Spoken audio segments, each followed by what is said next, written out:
കുറഞ്ഞ ചെലവിൽ അത്യാധുനിക ആരോഗ്യ പരിരക്ഷ. MCS hospital, we take care of your health. കച്ചേരിത്താഴത്ത് രൂപപ്പെട്ട ഗർത്തം അടയ്ക്കുന്നതിനുള്ള ശ്രമം സങ്കീർണമാകുന്നു.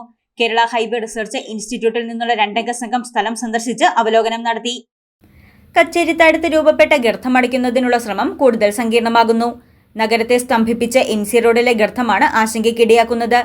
കച്ചേരിത്താഴം പുതിയ പാലത്തിന് സമീപം രൂപപ്പെട്ട ഗർത്തം അടയ്ക്കാൻ ശ്രമിക്കുന്നതോടും കൂടുതൽ വലുതാകുന്നതാണ് ആശങ്കയ്ക്കിടയാക്കുന്നത്. റോഡിനടിയിലെ മണ്ണൊലിച്ചു പോകുന്നത് തടയാൻ താൽക്കാലികമായി മെറ്റൽ ഷീറ്റ് പൈലിംഗ് നടത്തിയിരുന്നു. എന്നാൽ റോഡ് കൂടുതൽ ഇടിയുന്നത് തടയുന്നതിനും മണ്ണിടിച്ചിൽ തടയുന്നതിനും മെറ്റൽ ഷീറ്റ് പൈലിംഗ് ശാശ്വത പരിഹാരമാകില്ല.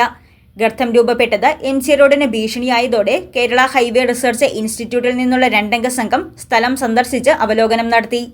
റോഡ് കൂടുതൽ ഇടിയുന്നത് MC റോഡിലൂടെയുള്ള ഗതാഗതത്തെ ബാധിക്കുമെന്നും ശാശ്വത പരിഹാരം കണ്ടെത്തുന്നതിന് ഉന്നത സംഘമെത്തി വീണ്ടും പരിശോധന നടത്തേണ്ടതുണ്ടെന്നും മാത്യു കുഴൽനാടൻ MLA പറഞ്ഞു.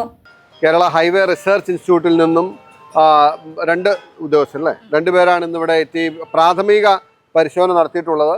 പ്രാഥമിക പരിശോധനയിൽ നിന്നും അവർ പറഞ്ഞിട്ടുള്ളൊരു കാര്യം, ഇത് ആഴത്തിൽ എക്സ്കവേറ്റ് ചെയ്ത് ഈ 2 സൈഡിലെയും ഓട ഒന്നിച്ചു വന്ന് ചേർന്ന് ഒന്നായി പുഴയിലേക്ക് ഡിസ്ചാർജ് ചെയ്യുന്ന ആ ഒരു റൂട്ടിലോ അല്ലെങ്കിൽ ആ ഒരു പോർഷനിലോ ഉണ്ടായിട്ടുള്ള ഡാമേജ് ആണ് എന്നാണ് പ്രാഥമികമായിട്ട് മനസ്സിലാക്കാൻ കഴിയുന്നത്. അതെങ്ങനെയാണ് ശാശ്വതമായി പരിഹരിക്കാൻ കഴിയുക എന്നത് സംബന്ധിച്ച് ഒരുപക്ഷെ ഒന്നുകൂടി ഒരു ഉന്നതതല പഠനവും അന്വേഷണവും വേണ്ടിവരും. അപ്പോൾ അതിന് വേണ്ടിയിട്ടുള്ള റിപ്പോർട്ട് അവരിന്ന് സമർപ്പിക്കും. കുറച്ചുകൂടി ഉന്നതരായിട്ടുള്ള ആളുകൾ വന്ന് അത് ഒന്നുകൂടെ പരിശോധന നടത്തി അതിൻ്റെ മറ്റ് സാങ്കേതിക വശങ്ങൾ കൂടി മനസ്സിലാക്കി ഒരു പെർമനൻറ്റ് സൊല്യൂഷൻ എന്താണ് ചെയ്യേണ്ടത് എന്നുള്ളതാണ്. പൊതുവെ ഇവിടെ ഉയർന്ന അഭിപ്രായം, ഇപ്പോൾ താൽക്കാലികമായി ഒരു എന്തെങ്കിലും ഒരു അറേഞ്ച്മെൻറ്റ് പോയിട്ട് കാര്യമില്ല, ഇതിലൊരു പെർമനൻറ്റ് സൊല്യൂഷനാണ് വേണ്ടത്. ആ പെർമനൻറ്റ് സൊല്യൂഷൻ വേണ്ടി തന്നെയാണ് ഞങ്ങളും പരിശ്രമിച്ചുകൊണ്ടിരിക്കുന്നത്. പക്ഷേ വിഷയം നന്നായി മനസ്സിലാക്കി അതിൻ്റെ സാങ്കേതികത്വം മനസ്സിലാക്കി വേണം അതിലേക്ക് കടക്കാൻ. അതിന് വേണ്ടിയിട്ടുള്ള പരിശ്രമങ്ങളാണ് നടക്കുന്നത്. അതിൻ്റെ ഇടയിൽ ഇപ്പോൾ വീണ്ടും കുറച്ച് ഇടിയുന്നുണ്ട്. ഇനി മഴ കാലാവസ്ഥ എങ്ങനെയാണെന്ന് പറയാൻ കഴിയില്ല. ഇപ്പോഴുള്ള ഭയം റോഡ് കൂടുതൽ ഇടിഞ്ഞ് ഈ ഗതാഗതം തടസ്സപ്പെടുന്ന സ്ഥിതി ഉണ്ടായാൽ വലിയൊരു വെല്ലുവിളിയായിരിക്കും നമ്മുടെ മുമ്പിലുണ്ടാവുക. മുൻപ് ഗർത്തമുണ്ടായപ്പോൾ വിദഗ്ധ പരിശോധന നടത്താതെ താൽക്കാലികമായ പരിഹാരമുണ്ടാക്കിയതാണ് വീണ്ടും ഗർത്തം രൂപപ്പെട്ട് കൂടുതൽ സങ്കീർണമാക്കിയതെന്നും കച്ചേരിത്താഴത്ത് ഏറ്റെടുത്തിരിക്കുന്ന മുഴുവൻ സ്ഥലവും ഉപയോഗപ്പെടുത്തി റോഡ് നവീകരണവും ഓട നിർമ്മാണവും നടത്തണമെന്നും മുൻ MLA ബാബു പോൾ പറഞ്ഞു. ഇതിനു മുമ്പ് ഉണ്ടായതിനേക്കാൾ വളരെ ഗൗരവതരമായി കാണേണ്ടുന്ന ഒന്നാണ്. അന്ന് തന്നെ ഇതിനെ പെർമനൻ്റ് ആയിട്ടുള്ള ഒരു സൊല്യൂഷൻ കണ്ടെത്തേണ്ടതായിരുന്നു. പക്ഷേ അന്ന് അതിന് കഴിഞ്ഞില്ല.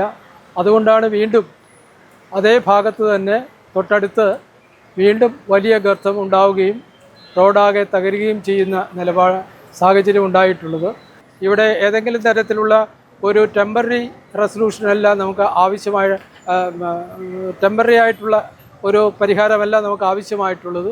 നമ്മളെ സംബന്ധിച്ച് പെർമനൻ്റായി തന്നെ റെമഡി കണ്ടെത്തുന്നതിനാവശ്യമായ നടപടികൾ ഉണ്ടാകണം. ഡീറ്റെയിൽഡായ റിപ്പോർട്ട് കൊടുത്ത് വീണ്ടും ഉന്നതമായ പരിശോധന കൂടി ആവശ്യമായി തീരുന്നുണ്ട്. ഏതാണ്ട് 10-50 വർഷക്കാലം മുമ്പുണ്ടായിരുന്ന കച്ചേരിത്താഴമല്ല ഇന്നുള്ളത്.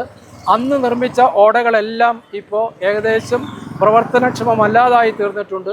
അതെല്ലാം തുടർന്ന് തുറക്കുന്നതിനും അതെല്ലാം റിനോവേറ്റ് ചെയ്യുന്നതിനും പുനർനിർമ്മിക്കുന്നതിനും ആവശ്യമായ നടപടികൾ സ്വീകരിക്കുന്നില്ല എങ്കിൽ ഇന്ന് പുതിയ ഓടയിലൂടെ ഒഴുകി വരുന്ന വെള്ളം കംപ്ലീറ്റ് പുഴയിലേക്ക് എത്തിച്ചേരാൻ ബുദ്ധിമുട്ടുണ്ടാകും എന്നുകൂടി ഈ അവസരത്തിൽ സൂചിപ്പിക്കുക.